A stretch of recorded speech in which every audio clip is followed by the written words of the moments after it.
Muy bien, pues vamos a hablar de cuidados paliativos y terapia de soporte en oncología. Ese es el aviso de privacidad.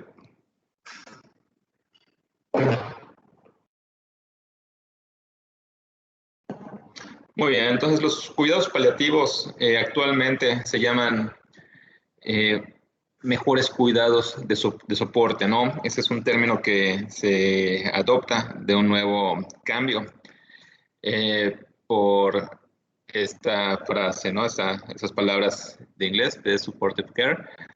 Y bueno, también en algún punto se llamaron cuidados de hospicio. Entonces es probable que el término de cuidados paliativos, que actualmente le decimos mejores cuidados de soporte, en un futuro también vaya cambiando, ¿no? Eso es algo que esperamos. Tal vez en unos 10 años los mejores cuidados de soporte tomen otro nombre. Creo que algo tiene que ver la fama, ¿no? O sea, la pues los atributos que nosotros damos cuando decimos cuidados paliativos. Cuando a una persona, a un paciente, le decimos que necesita cuidados paliativos, ya es un estigma, ¿no?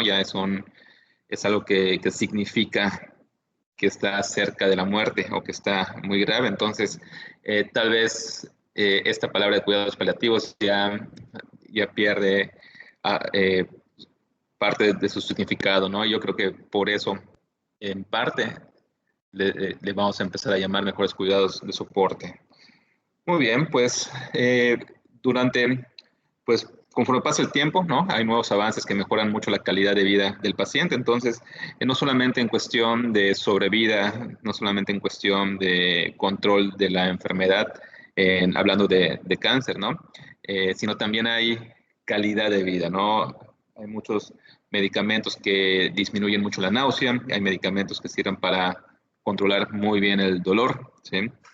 Entonces, cada vez hay más avances que para hacer esa mejorar la calidad de vida. Y bueno, esto, eh, ¿en qué, cuáles son las pruebas, ¿no? De que hay una especialidad específica en cuidados paliativos, en cuidados de soporte, ¿sí? Muchos anestesiólogos pues pueden tomar esa parte de clínica del dolor, cuidados paliativos, etcétera. Y bueno, la parte de cuidados paliativos es una necesidad humanitaria para las personas con cáncer o enfermedades crónicas de mal pronóstico, ¿no? Progresivas, irreversibles. Y bueno, esta palabra, esta última frase, pues parecería una frase más de protocolo, pero bueno, esa palabrita humanitaria es algo que a veces nos puede llegar a faltar, sobre todo en la parte pública, en la institución pública. Eh, Hay que tratar de cambiar eso, ¿no? Hay que ser muy pacientes, hay que tratar de entender a los pacientes, ponerse en el lugar de los pacientes. Y bueno, aunque tengamos mucho trabajo, digo, nadie es perfecto, todos nos confundimos, pero siempre tratar de tener esa parte humanitaria con los pacientes, porque sobre todo en la institución pública es más difícil por, no solamente por el tiempo, por muchas razones, ¿no? Eh, digo, principalmente si tengo 10 minutos, 15 minutos, 5 minutos con el paciente, tal vez es difícil dejar a un lado todo el papeleo, toda la parte administrativa y ser humano, ¿no? Pero bueno, hay que intentarlo, este, hay que tratar de serlo, ¿no? Porque no es solamente una frase más, ¿no? Debemos de tener esa pues sensibilidad con los pacientes y bueno, sobre todo, o bueno, no perder de vista que ningún paciente va al hospital porque quiere, ¿no? Si por ellos fueran, pues nadie iría. Son pacientes que están allá por una necesidad, por algún dolor, que quieren buscar lo mejor para ellos. Esta es una frase que podemos encontrar en algunos Eh, libros. Rob, ¿Sí? perdón por interrumpir, pero no sé si solo soy yo, pero no sé si está moviendo su diapo porque solo lo veo en modo edición. A ver. ¿Ven que se mueve? Ya, ya. Ahorita sí, Ya. doctor. Ok, ok, perfecto. Bueno, no importa, esa es la segunda diapositiva. Bueno, esa es la primera, donde habíamos acá comentado esa parte del humanismo, ¿no? Y bueno, vamos con la siguiente diapositiva. De forma ideal, los servicios de cuidados paliativos se deberían prestar desde el momento del diagnóstico.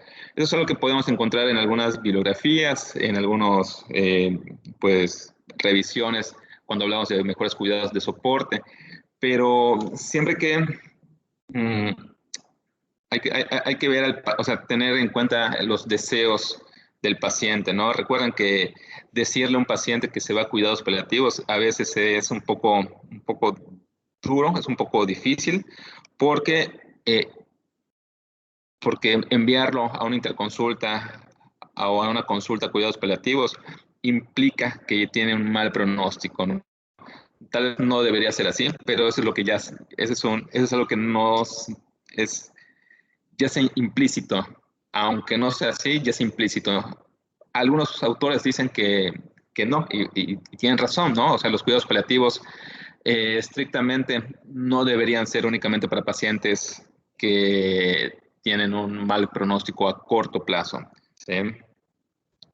Es algo muy subjetivo, pero bueno, hay que conocer al paciente porque si a un paciente que tiene los ánimos arriba, aunque sea una enfermedad metastásica, si yo le digo y no lo manejo de forma adecuada que lo voy a enviar a cuidados paliativos, tal vez sus ánimos se vengan abajo porque el doctor me está enviando a cuidados paliativos si ni he empezado mi tratamiento o si apenas lo estoy empezando.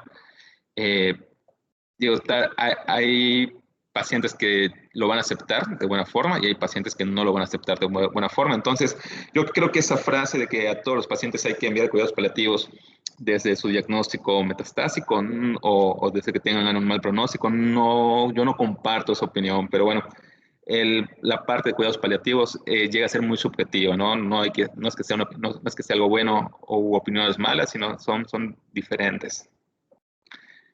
Y bueno, cada vez se toma más importancia, como habíamos comentado, hay especialidad en cuidados paliativos y bueno, hay que reconocer con precisión y decidir cuándo es el momento oportuno de enviar al paciente a esa parte de cuidados paliativos, ¿no? O mejores cuidados de soporte. Y bueno, la definición como tal es una atención que van a recibir los pacientes que tienen una enfermedad activa, progresiva y avanzada, ¿no? Que sabemos que es irreversible o las posibilidades de que tengan que pare la enfermedad, ¿sí? Son muy bajas, ¿no? ¿Y cuál es el propósito de los cuidados de soporte? Alivio y la prevención de sufrimiento, ¿no? Manteniendo en lo posible la calidad de vida. Esto es muy importante porque muchas veces el paciente no, en etapas muy avanzadas, el paciente comprende, ¿no? A veces el familiar o no quiere que se le comente al paciente su pronóstico, pero a veces, o sea, yo como médico no le tengo que decir al paciente que tiene mal pronóstico muchas veces porque él está viendo cómo se deteriora, ¿no? Está viendo que el tratamiento no está funcionando, está viendo que que su calidad de vida se deteriora o que el dolor aumenta. Y bueno, muchas veces ya el paciente no busca que pare la enfermedad o no busca eh, pues mejorar el cáncer, por así decir, o que el cáncer no siga avanzando. Lo único que busca es alivio y que y no tener dolor, ¿no?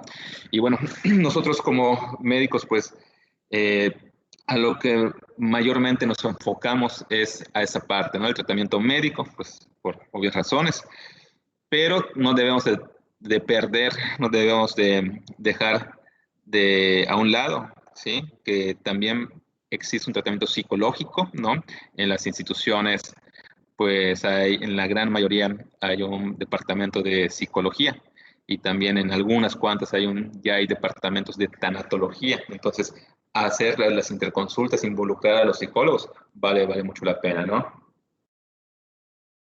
Y eso que está de moda últimamente, el tratamiento espiritual, la parte del alma, ¿no? Que digo, tal vez por razones políticas es difícil que dentro de los hospitales haya un lugar para guía espiritual o algo en relación a la religión, pero bueno, es algo que si en algún punto tienen el tiempo, vale la pena hablar con los pacientes, ¿no?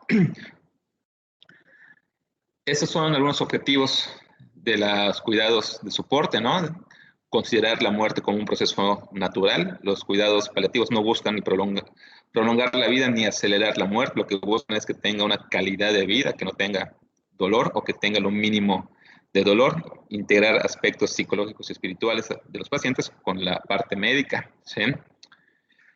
Ofrecer apoyo para que los pacientes vivan lo más activo posible hasta que fallezcan. Eso a veces es difícil, ¿no? El apoyo a la familia, pero también en la medida de que se tenga la oportunidad de que los familiares se puedan preparar para la muerte del paciente o un deterioro del paciente, ¿sí? Manejo del paciente, pues esto es lo ideal, ¿no? Como en la mayor parte de las disciplinas, que sea un equipo multidisciplinario, ¿no? Donde esté el oncólogo, el médico del dolor, los médicos de cuidados paliativos, los médicos de apoyo, ¿no? Que todos estén en la misma sintonía, que todos estén comunicados para, pues, pues no crear falsas expectativas al paciente y pues brindarle alivio de sus molestias, ¿no? Eh, Hay distintas razones del envío a la consulta de cuidados paliativos. No solamente es para pacientes en etapas terminales o en etapas muy avanzadas, ¿sí? Eh, por ejemplo, eh, hace poco vi a un paciente de 44 años que tiene un tumor en la lengua. A ese paciente ya lo operaron un par de veces, ya le dimos radiación y sigue con el tumor en la lengua, está creciendo, ¿no? El paciente pues está comiendo papillas, eh, no tiene dolor, ¿sí? Está respirando bien, pero bueno, no es un paciente que tenga un mal pronóstico a corto plazo. A mediano y a largo plazo tiene mal pronóstico, pero a corto plazo no, no es un paciente que se considere paciente terminal. Pero, por ejemplo, este paciente es ideal para mandar a la clínica de cuidados paliativos. ¿Por qué? Porque ahí eh, el plan va a ser es ponerle una sonda de gastrostomía, no para que ahorita se alimente, porque sabemos que ese tumor en la lengua, en la base de la lengua, va a ir creciendo, ¿sí? Le va a causar dolor, le va a causar imposibilidad para una alimentación, por eso solicita la colocación de la gastrostomía y no va a poder hablar, o sea, cuando crezca más el tumor. Entonces es un paciente que yo espero que a mediano largo plazo, sí, largo plazo, 12 meses, empiece con problemas que poco a poco se vayan deteriorando. Sí, entonces ese tipo de pacientes tal vez son los ideales, ¿no? Para que se vayan previendo las posibles complicaciones que vaya a tener el paciente, ¿no? También hay que considerar el deseo del paciente. Recuerden decir la frase cuidados paliativos implica un estigma. Entonces, si el paciente no quiere ir, bueno, no importa, no hay que obligarlo, ¿no? Y bueno, hay que respetar las creencias de los pacientes. En la parte que yo siempre he comentado, ¿no? Y pues no, no, no es, no es no creo que lo tomen a mal, pero a veces hay pacientes que dicen que no tienen tratamiento. Y yo muchas veces le digo a esos pacientes que no quieren tratamiento, que está bien, o sea, que no los voy a convencer, o sea, yo les informo, ¿sí? Y si ellos con esa información que yo les doy no quieren el tratamiento, bueno, no hay problema. Y yo siempre les digo, yo no los voy a convencer porque si yo tengo 15 minutos por paciente, ¿sí? Los pacientes que están en quimioterapia, o sea, tal vez los vemos más tiempo porque presentan efectos secundarios, porque hay que hacer más recetas, etcétera, ¿no? Entonces, si el paciente no quiere la quimioterapia, a mí se me facilita el trabajo, ¿sí? Porque es un paciente que veo pues un poco más rápido. Pero en cuestión de cáncer, muchas veces sabemos que la quimioterapia, la inmunoterapia, la terapia biológica puede llegar a tener efectos secundarios importantes. Si yo lo convenzo y tiene un efecto secundario grave o un efecto secundario moderado del paciente, pues puede ser que me eche la culpa. Entonces, realmente mm,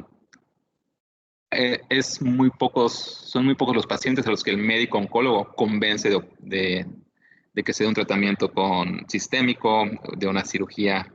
También las cirugías son grandes, ¿no? Y bueno, esto por lo general sí lo hacemos, ¿no? Es lo que debemos hacer, respetar las creencias del paciente, pero siempre y cuando esté bien informado.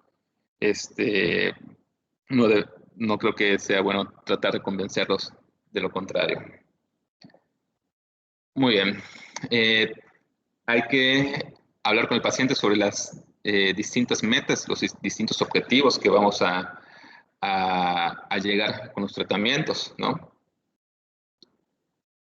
Eh, Hay tumores que tienen muy buena respuesta, pero no son curables, ¿sí? Entonces, aunque yo le diga, y bueno, eso bien ligado con la parte de la honestidad, ¿no? Eh, si yo sé que está metastásico el, el cáncer, no puedo ofrecer una curación, ¿sí? En casos muy raros, los pacientes con enfermedad metastásica tienen una, pues pues se podría decir que están curados, ¿no? No es imposible, pero es algo muy raro. Entonces no podemos ofrecer esa meta a los pacientes con cánceres, con tumores avanzados. Tampoco podemos, hay que ser honestos, ¿no? Hay que decirles, si bien hay que conocer al paciente, ¿no? Personalizar, casi tratar de respetar lo que el paciente quiere. Muchas veces me preguntan, doctor, ¿cuánto tiempo me queda? Mi respuesta es, siempre les digo que yo les puedo dar el promedio, ¿no? El promedio de lo que tenemos en la literatura, pero yo no sé si el paciente está en ese promedio, está por arriba de ese promedio o está por debajo de ese promedio. Y yo le digo a los pacientes que no me gusta dar un número porque no quiero que se vayan con ese número a su casa, ¿no? Que se vaya pensando, no, pues es que yo necesito, este, perdón, yo tengo, eh, no sé, 6 meses de sobrevida. ¿Por qué? Porque puede ser que sea mucho antes o puede ser que esos 6 meses se conviertan en 12 meses o en 18 meses. Y bueno, hay más riesgo de que uno como médico quede mal diciendo pues los datos de la literatura. Entonces, la idea es ser honesto y fijar metas, ¿no?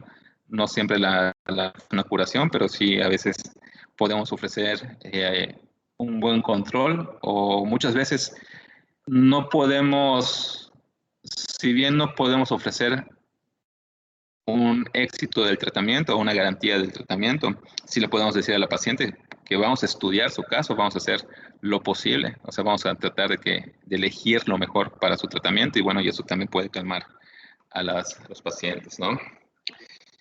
Y bueno, pues los cuidados paliativos son solamente para pacientes sin opción de tratamiento y en fase terminal, pues bueno, como habíamos comentado, no, es sobre todo para pacientes que tengan sufrimientos crónicos y que se espere que vayan a tener a corto o mediano plazo un mal pronóstico, ¿no? Que fallezcan.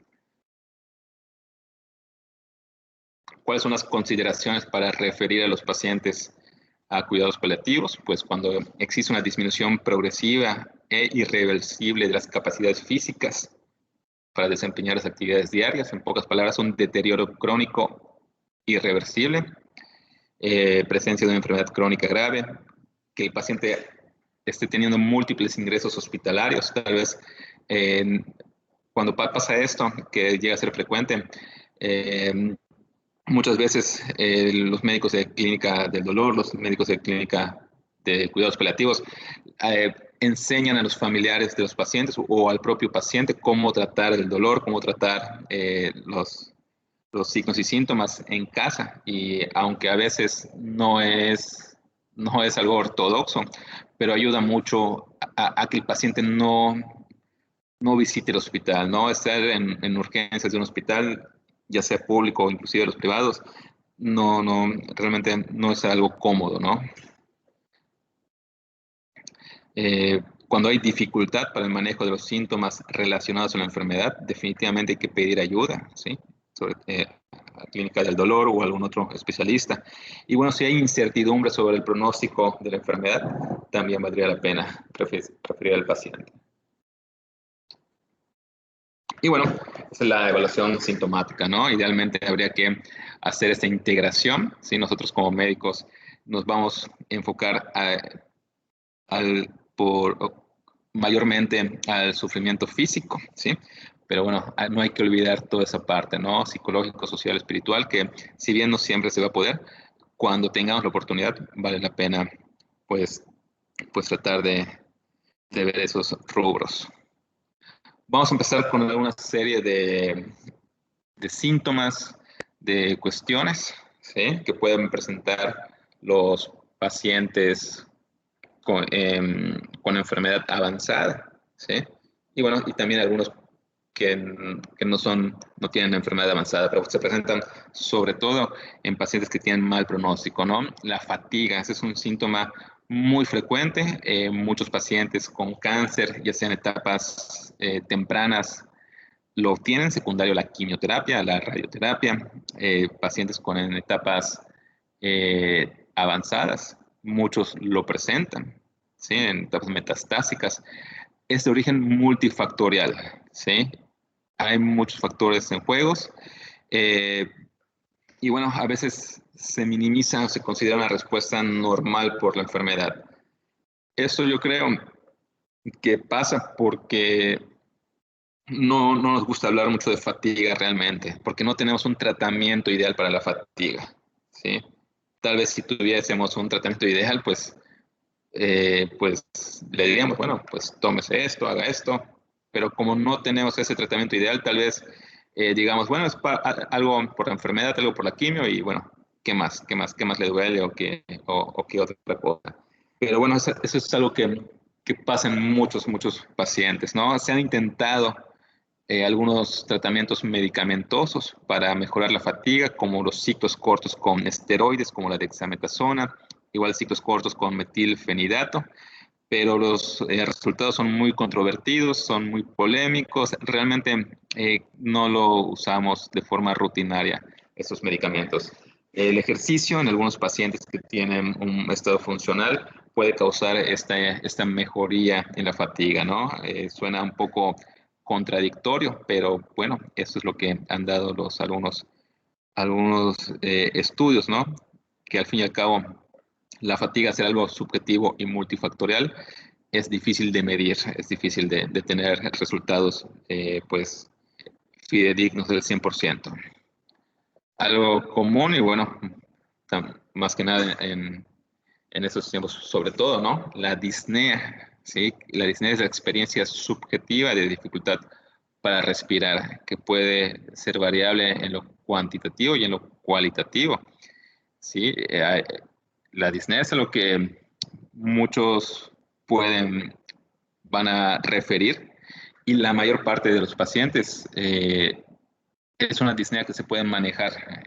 ¿Por qué? Porque es común que digan, no, doctor, es que de repente me falta el aire, pero me concentro y ya puedo respirar bien. Bueno, eso es algo que en pacientes que no tienen patología pulmonar, uno dice, bueno, es una disnea que no parecería ser algo grave, es una disnea muy subjetiva, ¿sí? Entonces, muchos pacientes, esta parte no hay tanto problema, pero bueno, cuando los pacientes tienen lesiones metastásicas, ¿no? Cuando los pacientes tienen tumores en la caja torácica, tienen derrame pleural secundario al tumor, pues bueno, aquí ya podemos, ya es algo más importante, ¿no? Hay que enfocarnos más y bueno, hay que tratar de, de ver qué podemos hacer con el paciente, ¿no? Algo que también puede pasar, esto, ¿no? La caquexia, el paciente se cansa de respirar, no está comiendo, tiene pues esta pérdida de fuerza, pérdida de energía. Y bueno, cuando pasa esto es que ya el paciente ya está pues cerca de fallecer. Y bueno, el manejo es dependiendo de la gravedad, tenemos las medidas generales, ¿sí? Y bueno, no hay algo en específico para todo depende si tiene un derrame pleural, si es masivo, bueno, vamos a hacer una toracocentesis. Si tiene una citis a tensión que le está impidiendo respirar, hacemos paracentesis. Si tiene algún tumor en la caja torácica que esté haciendo una inflamación crónica, pues bueno, podemos usar broncodilatadores junto con los anticolinérgicos. Muchas veces no se pueden hacer procedimientos de extracción del líquido, ¿no? Como una toracocentesis. A veces los broncodilatadores no tienen la respuesta que nosotros quisiéramos y bueno, y el paciente tiene disnea. ¿Qué podemos hacer en esos casos? Bueno, si pasa eso, quiere decir que es una enfermedad avanzada, de difícil control, y podemos dar morfina o sus derivados. Esto no va a resolver la causa de la disnea, pero es muy bueno para calmar las ansias, ¿no? Que tiene el paciente, como para que esté pues un poco más relajado. Ya se puede dar morfina vía oral, pero también tenemos sobre todo en pacientes en etapas avanzadas que probablemente no puedan tomar medicamentos vía oral, está la forma subcutánea y también en algunas publicaciones se puede dar morfina inhalada, ¿no?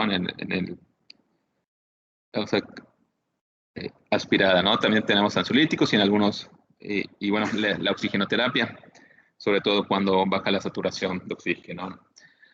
Esta parte de la disnea grave, la disnea en etapas avanzadas, se relaciona mucho con la parte de agonía, ¿no? Porque es difícil ver al paciente, al familiar, ¿no? Sí. Eh, es difícil que los familiares vean a su paciente o a su familiar con dificultad para respirar. Eso llega a ser muy dramático, eso llega a ser pues muy impresionante para la gente que no está acostumbrada a esto, ¿no? Y bueno, y de acá viene el término de la agonía, ¿no? Eso es algo muy subjetivo, ¿no? Porque a veces es difícil saber si el paciente está en una fase terminal o simplemente es una agudización de un proceso crónico que se puede resolver. Aquí hay algunas barreras para afrontar un diagnóstico de fase terminal, ¿no? Cuando tenemos una esperanza de mejoría, una falsa esperanza de mejoría, eh, si nos falta un diagnóstico definitivo y queremos llegar a ese diagnóstico, no queremos que el paciente fallezca, ¿sí? En espera del diagnóstico definitivo, nosotros como médicos podemos ser obstinados, tratar tal vez perdernos en la intención de darle lo mejor al paciente. Podemos hacer algo, bueno, el llamado encarnizamiento terapéutico, ¿no? Puede haber un pobre reconocimiento de signos y síntomas claros y bueno, algo que puede llegar a pasar, sobre todo en la parte de la institución, ¿no? La mala comunicación con el enfermo y su familia. Esto hay que cuidar mucho, hay que pues hablar, tratar de darles el tiempo a los familiares para resolver sus dudas y que estén conscientes de la gravedad, ¿sí? De su familiar, porque a veces pueden surgir problemas si no se los decimos de forma clara o si no nos damos a entender o si no nos aseguramos que los familiares estén enterados, estén conscientes de la gravedad, ¿sí? Muy bien. Eh, la náusea y los vómitos, esto es un síntoma que también se aparece en varios pacientes, un 30 o un 40% de los pacientes, son múltiples causas, puede ser desde el tratamiento, ¿no? La quimioterapia. Actualmente, mínimo, yo les puedo decir que si tenemos si damos el mejor tratamiento para la náusea, ya casi no tienen náusea los pacientes que están en quimioterapia o en algún tratamiento sistémico, ¿no? Esa imagen de que el paciente esté junto al bote de basura vomitando en quimioterapia, pues ya es del pasado. Actualmente los medicamentos que tenemos son muy potentes para disminuir la náusea casi a cero en la mayor parte de las veces, ¿no? Pero bueno, eso en relación a la quimioterapia. Pero bueno, hablando de pacientes con enfermedades avanzadas, las causas son múltiples, ¿no? Si tengo un tumor a nivel del estómago que está causando una obstrucción completa, un tumor en cualquier lugar del tracto gastrointestinal que esté causando una obstrucción parcial o completa, eso va a dar náusea, ¿no? Si el paciente tiene falla renal crónica por algún tumor que esté obstruyendo algún uretero porque está deshidratado, pues también va a dar náusea, ¿no? Hay que estudiar bien al paciente para saber cuál es la causa. Acá tenemos algunas de las etiologías. El uso de opioides, esto es algo que cada vez se usan más los opioides, que es buprenorfina, morfina, oxicodona, etcétera, ¿no? Entonces, cuando yo sé que el paciente va a tener mucho tiempo de tratamiento con opioides, hay que dar algo para la náusea. Y bueno, hay que investigar si el paciente está en tratamiento con algún tipo de quimioterapia, ¿sí? Porque muchas veces la gran mayoría de pacientes que están en quimioterapia seguramente ya le dieron algo para la náusea, ¿no? Hay que investigar el tratamiento farmacológico, hay que preguntar si ha recibido algo previo para la náusea, qué es lo que tomó y no le funcionó. ¿Por qué? Porque uno de los principios para el manejo de náusea es combinar medicamentos con diferente mecanismo de acción. Y bueno, algo en pacientes con enfermedad avanzada, si el paciente puede tragar, ¿sí? Para saber si voy a indicar algo intramuscular, intravenoso, etcétera. De los medicamentos más eficaces están los antagonistas del 5-HT3, como sobre todo usamos mucho el ondansetron. Sí, el ondansetron se usa bastante, hay presentación vía oral, hay presentación intravenosa, ¿sí? Y los efectos secundarios son bastante leves, ¿no? Algo de estreñimiento, cefalea, mareo. Sin embargo, tenemos muchísimos medicamentos para tratar la náusea, medicamentos atípicos, ¿no? Como el haloperidol, vean los esteroides, como la dexametasona, prednisona, también nos ayudan, ¿sí? La olanzapina, esta es muy barata, cuesta como 80 pesos y controla muy bien la náusea, ese es un antipsicótico, eh, eh, algunos medicamentos como el lorazepam, ¿sí? Entonces tenemos muchos elementos, muchos medicamentos para tratar la náusea.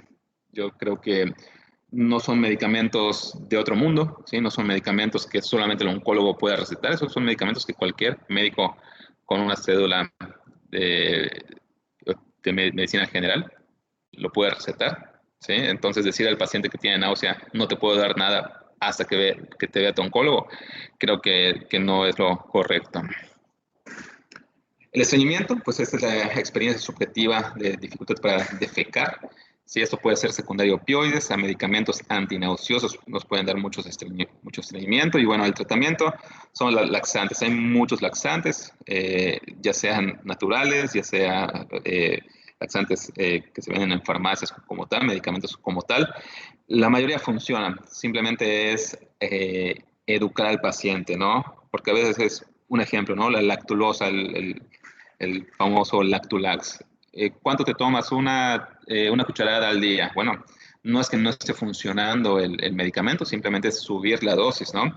El polietilenglicol, que es bastante conocido, el famoso Nolitel, y entonces hay muchísimos medicamentos para tratar el estreñimiento. Como recomendación, hay que fijarnos en la dosis, ¿no? Antes de cambiar de medicamento para el estreñimiento. En cuestión de la anorexia, la hiporexia, eso es una pregunta que hacen muchísimos pacientes, muchísimas familiares, ¿no? ¿Qué le puedo dar para que le dé hambre? La respuesta es que no hay nada, ¿sí? ¿Cómo hago que mi paciente suba de peso? En etapas avanzadas es muy difícil que un paciente suba de peso. Hay un proceso de inflamación crónica, hay un proceso que puede llevar no en todos los tumores, pero puede haber una caquexia secundaria a esta inflamación crónica. ¿Sí? los medicamentos como tal causan pérdida del apetito, ¿sí? Y eso pues hace que el paciente pues coma 3 veces muy poco, ¿sí? O 2 veces al día. Y bueno, todo eso va a disminuir el aporte calórico, resultando en una pérdida de peso, ¿no? Hay muchos factores para la anorexia y porexia, ¿sí? Lo ideal es una consejería nutricional. ¿Qué sería lo ideal? Eso es importante. No está probado que el soporte nutricional incremente el tamaño de una neoplasia. En pocas palabras, pueden comer lo que sea, ¿sí? Hay muchos mitos. Es que me prohibieron comer huevo, café, azúcar, leche, carne de res, carne de cerdo, porque crece el tumor, ¿no? Porque hace que el tumor se crezca más rápido. Bueno, deben de decir al paciente con confianza, eso es un mito, ¿sí? Puede comer de todo. Lo que, sobre todo en pacientes en etapa terminal, no hay que ser quisquillosos, no hay que poner dietas estrictas en la alimentación, lo que el paciente tolere adelante, cualquier cosa, ¿sí? Han habido algunos tratamientos para que el paciente genere apetito, también son tratamientos que hay algunos estudios que no aleatorizados que pueden dar cierto soporte, pero no, realmente no funcionan mucho, ¿no? Como el uso de los esteroides, dexametasona. En Estados Unidos se usa mucho la dexametasona oral. Aquí en México, la dexametasona oral a estas dosis, 4 miligramos, 8 miligramos, es difícil de conseguir. Bueno, creo que ni hay. Pero bueno, si en algún punto ustedes quieren usar dexametasona vía oral, pueden sacar una calculadora de esteroides y cambian la dexametasona a prednisona y bueno, dan prednisona. Pero bueno, el punto es que los esteroides, el megestrol, la metoclopramida, pues si bien puede ser descrito en alguna literatura, no causa un cambio radical en el apetito del paciente, ¿no? Últimamente, bueno, hace unos 3, 4 años salió un estudio con esta molécula anamurelina, que es un análogo de la vía de estimulación Herlin, que demostró de forma, pues, no muy contundente, pero sí demostró de forma estadísticamente significativa que podía mejorar el peso y la fuerza de los pacientes, pero tampoco se usa de forma habitual.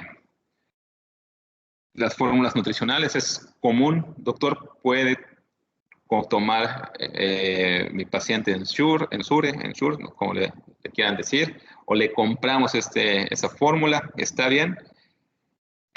No hacen daño, definitivamente no hacen daño, pero tampoco creo que tengan un beneficio, ¿sí? Hay muchas fórmulas nutricionales, ¿sí? En la institución y fuera de la institución, algo que se usa mucho es el caseínato de calcio, ¿no? ¿Sí? Ese es el concepto de caseinato de calcio, que si bien va a ser es una fórmula nutricional que se usa mucho, tiene poco soporte clínico para que nosotros lo usemos con el fin de buscar un beneficio, ¿no? Lo que yo creo que puede pasar es que tenga un impacto psicológico en el paciente y en los familiares, ¿sí? Y bueno, pues eso, pues si esto le causa cierto alivio psicológico al paciente, de estar tomando una fórmula, bueno, eso puede ser suficiente justificación para seguir. Pero bueno, tampoco tener la esperanza o tampoco tener el saber, ¿no? Saber que no le va a causar un beneficio clínico, que no va a subir de peso con el uso de fórmulas. Así como tenemos las guías ASPE, no sé si alguien las habrá escuchado, se usan para nutrición parenteral.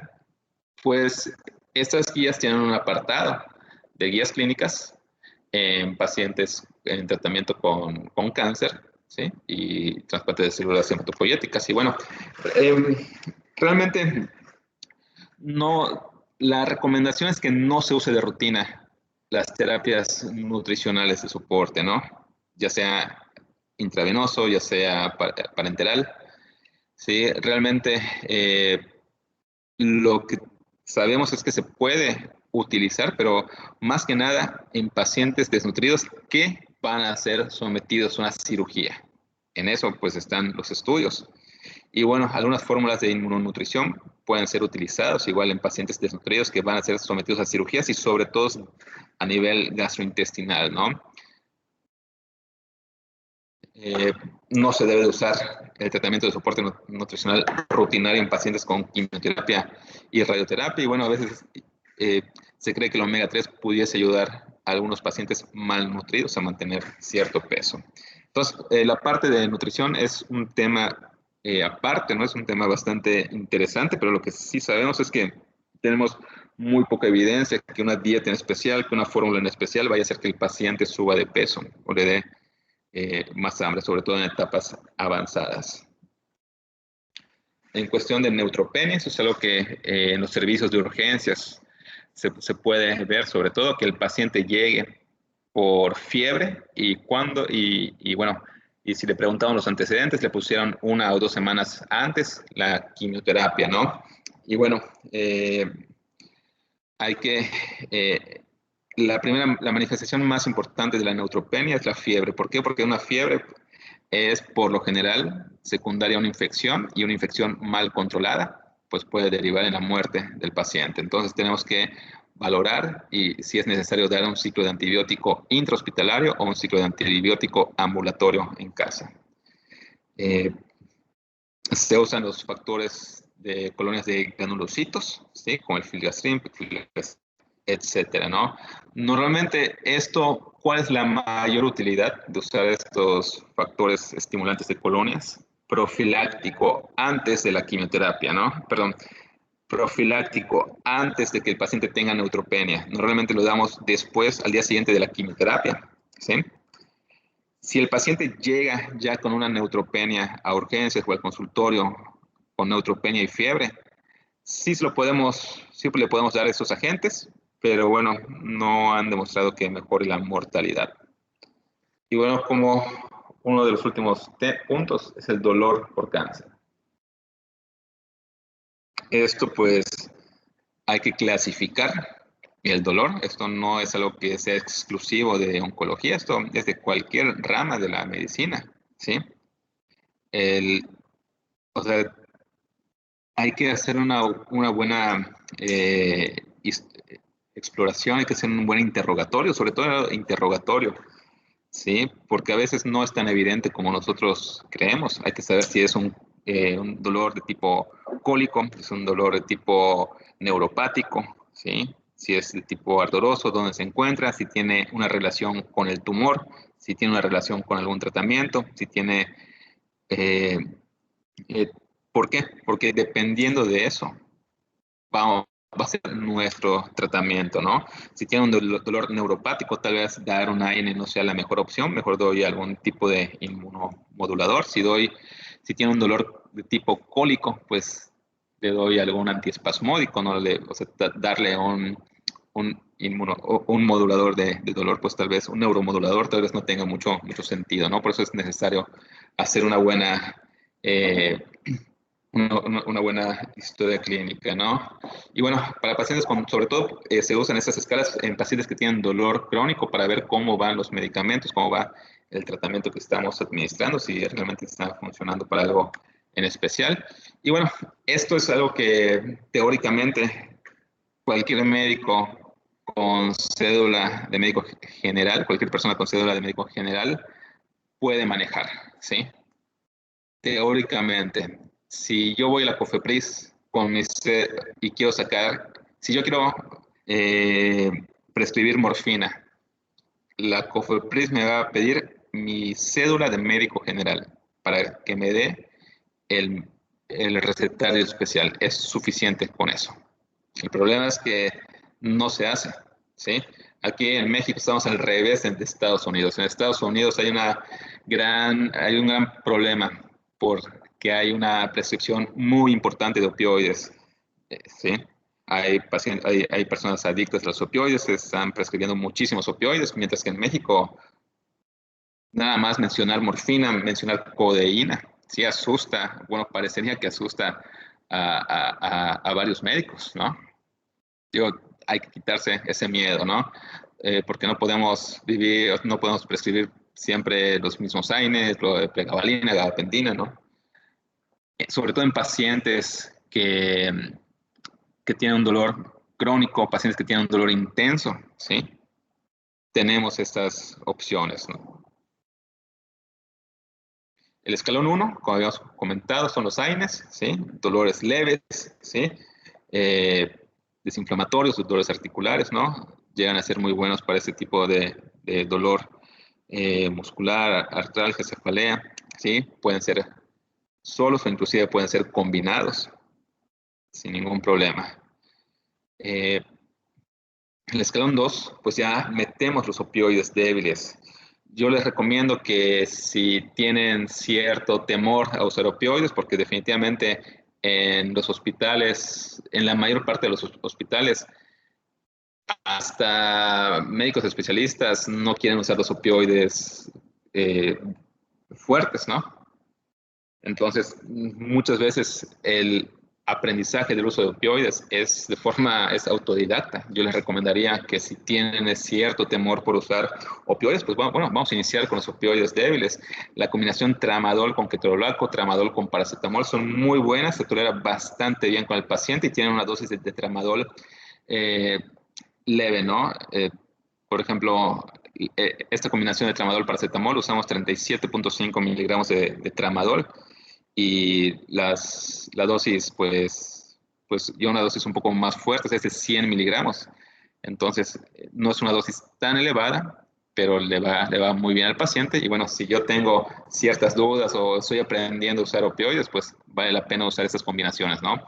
Un AINE con un opioide débil. Y también son combinaciones que son muy, muy baratas, ¿no? En comparación de otros tipos de tratamientos. Bueno, y para el manejo del dolor moderado severo, pues podemos usar los opioides, ¿no?